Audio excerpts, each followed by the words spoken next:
So what does it mean to be 50 employees? It means you have 50 full-time equivalent employees. Using an ACA calculation that takes a mix of your full-time and part-time employees of the previous calendar year to determine your status. Under the Affordable Care Act, one full-time equivalent is a combination of employees who are not full-time, but whose joint hours are the same as a full-time employee, which is at least 30 each week or 130 each month. Now that you're an ALE, an applicable large employer, you are subject to certain requirements. The ACA now deems a full-time employee to be one that works 30 hours per week, where we see some small groups make 40 hours full-time. This would be a change to be aware of. It's also mandatory that you make an offer of coverage that's affordable. The IRS sets guidelines on the minimum value calculation, and you need to be aware of what the affordability is each year by satisfying one of the 3 safe harbors. You also need to file what's called 1095-Cs.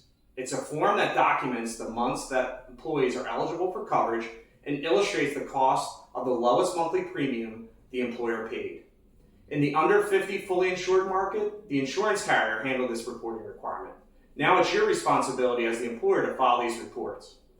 If you don't meet these requirements, you'll be subject to penalties by the IRS. In addition to compliance as it relates to the roadmap to 50, there's 3 things to be aware of.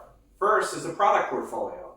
In the fully insured market segment over 50, you move away from age-banded rates, and you go to what's called 4-tiered rates. 4-tiered rates are one rate for employee, employee spouse, employee child, and family, which is consistent for all the employees regardless of their age. This segment also gives you a wider range of plan options. Secondly, underwriting requirements. Insurance carriers in this size segment evaluate a group's risk differently. The biggest change in this segment is the group's claims experience comes into play.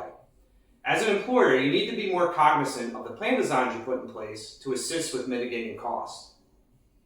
And lastly, contribution methods. From an employer's contribution perspective, one of the biggest challenges in the under 50 fully insured market is every age has a different rate. In this segment, since you will now have 4-tiered rates, you will need to reevaluate your contribution methods to meet the affordability definition. Precision Benefits Group has the tools and resources to assist employers with completing the roadmap to 50. Reach out to us today.